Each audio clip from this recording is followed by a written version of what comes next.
At the time of recording, I'm at episode 6, but I still can't believe Netflix pulled it off after their previous misses. And I'm not exactly a hardcore One Piece fan. I knew of it for years. I remember when One Piece first aired on 4Kids. I was way back in the day. I didn't grow up with cable until later, so I didn't get a lot of chances to watch Tsunami unless I was at a cousin's house. Anyway, of course, there's a lot in One Piece I know about. I know about the Straw Hats, the Gear Forms, the hockey types. I know about later characters. I know that Yamato is a chick. Like, yeah, don't ask about that whole controversy. I just never kept up with every single chapter like I did with Naruto and Bleach back in the day. And One Piece has over 1,000 chapters, so yeah, that's keeping up with all that ain't happening. I'd say I know enough of One Piece, so I'm not exactly a rookie when watching Netflix One Piece.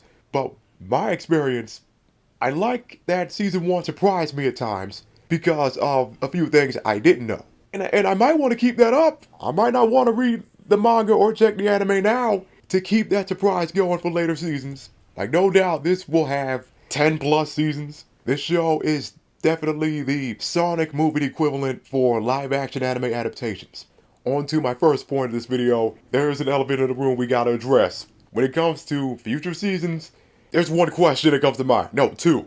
One, who in the world will be able to play Boa? That's question number one. Now look at Time Skip, Nami, and Nico. Question number two, will Netflix have the balls to stick with these designs in live action when they come around in season 4 or 5? Does Netflix have the guts to avoid that mess that we got over here in the US, and only in the US by the way, where female characters are covered up or purposely designed to look ugly or designed to just look unappealing altogether? In other words, most designs over here, they don't have fun like Japan, or like we used to back in the day. I doubt Netflix will put their foot down, but I'd love to be proven wrong. Now the question is, can they do the same with Avatar, despite making the creator leave? Can Netflix be on point with the source material more than Shyamalan was? And no joke, the old Avatar movie, that was actually good. Shyamalan did do his research, but he definitely didn't get enough time, leading to the film rushing through season 1. And the reason for that, I never saw a confirmation for this, but there's this one huge point, one huge detail to talk about involving Zuko.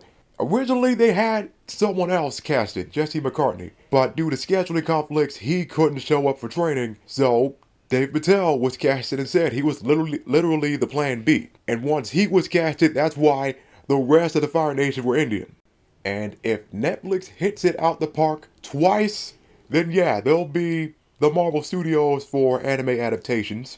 And WB, since y'all got money making movies elsewhere, y'all might as well make a sequel to that Bleach movie. That film had no business being as good as it is. The ending set up the Rukia rescue arc, but that film never had a sequel. 5 years later, the Bleach anime is back, so they got an opportunity to strike while the iron's hot. And Disney, I'm pretty sure they got the Dragon Ball Z film rights from Fox. So you know what they gotta do? Give Dragon Ball Z to the Shang-Chi people. That's it.